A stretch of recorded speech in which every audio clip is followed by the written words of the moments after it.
田島への不正融資の正確な数字。300億ですか。東京地検です。丸野証券商法違反事件の関連で捜索します。 1997년 일본의 초대형 금융 비리를 파헤친 도쿄지검 특수부를 다룬 영화 쥐바쿠의 한 장면입니다. 도쿄지검 특수부는 지난 수십 년간 살아있는 권력을 수사하면서 일본 국민이 가장 신뢰하는 기관으로 거듭났습니다. 오직 증거를 따라 여기까지 왔다. 1976년 로키드 사건 때 다나카 전 총리를 기소하며 내놓은 이 발표문에는 특수부 검사들의 정신이 오롯이 담겨 있습니다. 5천억이 넘는 피해액, 3천 명 가까운 피해자. 옵티머스 펀드 사건을 수사하는 우리 검찰의 모습은 한편의 블랙 코미디 같습니다.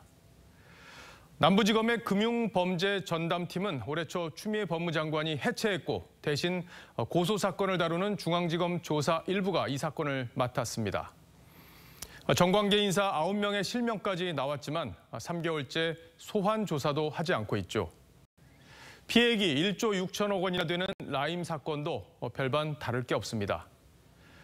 재판에서는 청와대 고위 인사에게 거액을 건넸다는 증언까지 나왔지만 윤석열 총장은 언론을 통해 알았다고 했습니다.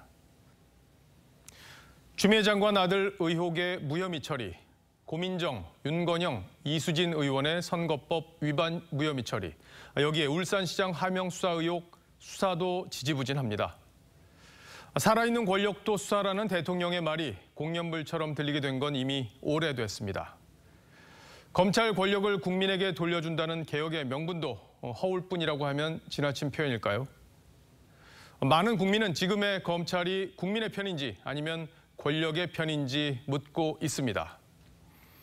그래서 올해 초 조국 전 장관의 무혐의를 주장한 선배 검사에게 당신이 검사냐고 했다는 한 검사의 외침은 2020년 대한민국 검찰의 민낯을 보여주는 상징적인 말이 됐습니다. 윤석열 총장은 죄를 보면 수사하는 게 검사고 난 검사를 믿는다고 한 적이 있다죠. 하지만 추미애 장관을 앞세운 권력의 압박에 저항하지 못하고 피해자 코스프레로 일관한다면 윤 총장 역시 검찰 역사에 오점을 남길 수밖에 없을 겁니다. 노무현 전 대통령은 2003년 검사와의 대화 때 스스로를 지키기 위해 노력하지 않는다며 검찰을 꾸짖은 바가 있습니다. 검찰의 중립은요, 정치인들이 검찰의 중립을 보장해 주는 것이 아닙니다. 검찰을 스스로 지키려는 노력이 있어야 합니다. 검찰의 독립이라는 것은요, 검찰을 스스로 품위를 가지고 지켜나가십시오.